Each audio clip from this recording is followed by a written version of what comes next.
درود به شما همراهان همیشگی کانال رادیو فارسی.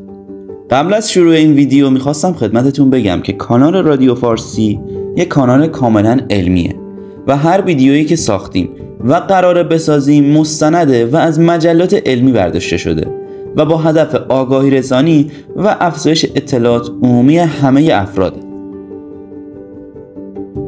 خب بریم سراغ ویدیوی امروز. کره زمینی که روش زندگی میکنیم پر از جاهای خطرناکه و جاهایی وجود داره که حتی فکرش هم نمی کنید. امروز قراره مرگبارترین و خطرناکترین جزیره‌ای که روی کره زمین وجود داره رو ببینیم و بررسی کنیم.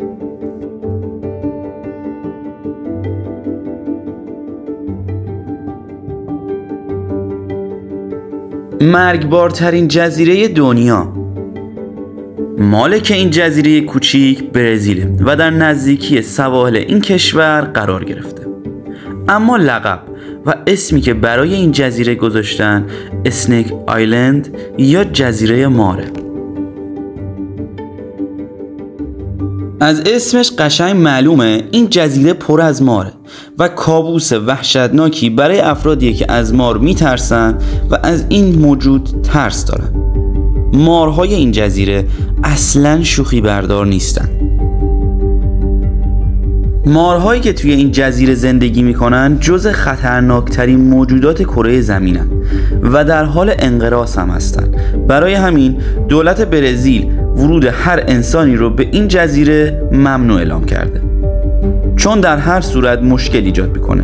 یا مارها آدم رو میکشن یا آدم ها مارها رو میکشن. اگر بخوای وارد این جزیره بشی باید مجوز بگیری و دلیل قابل قبولی هم باید داشته باشی، یا جزء پژوهشگران باشی یا نه اینکه جزء نیروی دریایی ارتش برزیل باشی.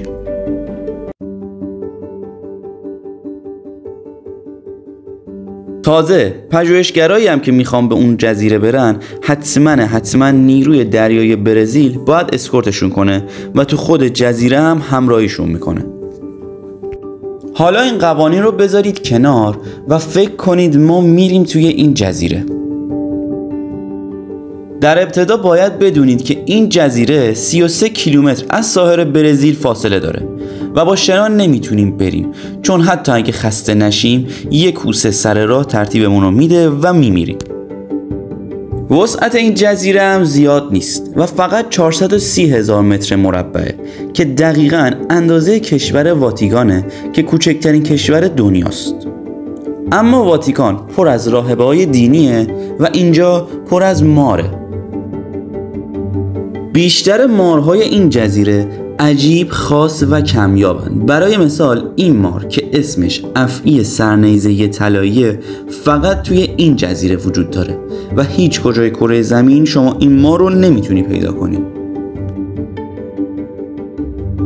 این مار یکی از خطرناکترین مارهای دنیاست، ولی چون فقط تو همین جزیره وجود داره و با اینکه تعدادشون هم تو جزیره کم نیست و زیادن، با این حال میگن که این مار در حال انقراضه. در زمان گذشته این جزیره به برزیل وصل بود و سطح آب بالا اومد و این تیکه رو از خاک برزیل جدا کرد. دانشمندان معتقدند در طی هزاران سال که این جزیره از خاک برزیل جدا شده، سم این مار قوی‌تر و قوی‌تر شده، چون وقتی روی خاک اصلی برزیل زندگی می‌کرده شکارهای مختلفی براش وجود داشته و راحت خودش رو سیر می‌کرده. اما توی این جزیره تنها مونده و فقط پرنده شکار میکنه و هیچ غذای دیگه ای نداره و همین باعث شده که سمش روز به روز قوی‌تر و کشنده تر از قبل بشه. به قدری رفتن به این جزیره خطرناکه که حتی دانشمندان هم علاقه‌ای به رفتن به این جزیره ندارن و برای همین آمار واقعی از مارهای اونجا وجود نداره، چون هر کسی که بخواد بره و اونها رو بشماره یا میمیره و هیچ گزینه دومی براش وجود نداره. اما تخمینی که میزنن تو همین یه ذره جا میگن که 430,000 تا از این مارها وجود داره که این تعداد واقعا دیوونه کننده است. برای درک بهتر باید بهتون بگم یعنی تو هر متر مربع یه مار بزرگ و خطرناک وجود داره. اون هم نه مارهای عادی و کوچولو که کوچکترین اونها حداقل 50 سانتی متر طولشه. یعنی هر جای این جزیره باشی با این مارها بیشتر از 1 متر فاصله نداری. ترسیدن انسانها از این جزیره باعث شده این مارها تا به حال انسانها رو نیش نزنن، چون انسانهای عادی که اونجا نمیرن و اونهایی هم که میرن همه مجهزن تا این مارها بهشون آسیب نزنن. در هر جای دنیا اگر یک مار نیشت بزنه و خودتو همون موقع به بیمارستان برسونی 7% احتمال مرگ داری. اما اگر افعی سرنیزه طلایی نیشت بزنه و بیمارستان هم بغل دستت باشه و سریعا به اون برسی 35% احتمال مرگ وجود داره و این نشون دهنده خطرناک بودن و زهری بودن و سم آلود بودن این مار رو نشون میده. سم این مار اینطوریه به محض اینکه وارد بدن میشه در همون لحظه خرابکاری میکنه و هیچ فرصتی بهت نمیده. مارهای زیادی تو این جزیره وجود دارن ولی سلطانشون ایشونه. پیاده شدن تو این جزیره فرصتی باقی نمیذاره، چون این جزیره ساحلی نداره و به محض ورود شما وارد جنگل میشی و با مارها روبرو میشی.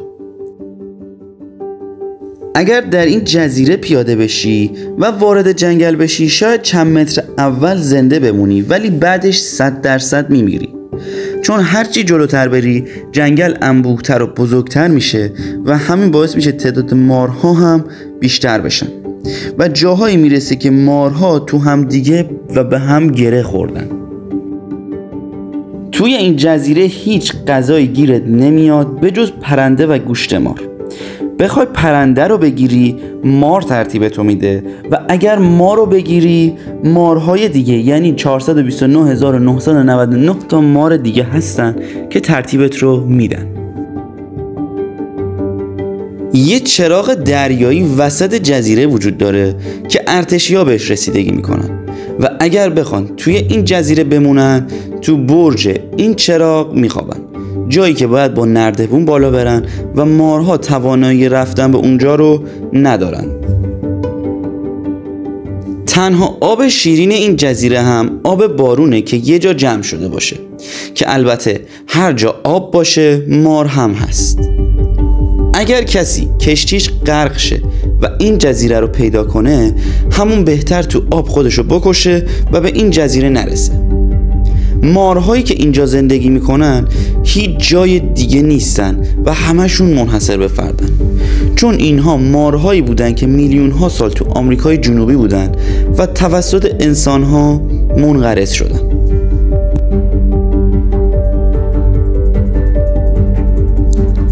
اما این جزیره باقی مونده و ویترین زیبا و ترسناکی از مارهای آمریکای جنوبی رو به نمایش گذاشته که در خود آمریکا منقرض شدن. من که هیچ جوره حاضر نیستم از این نمایشگاه و ویترین دیدن کنم. شما چطور؟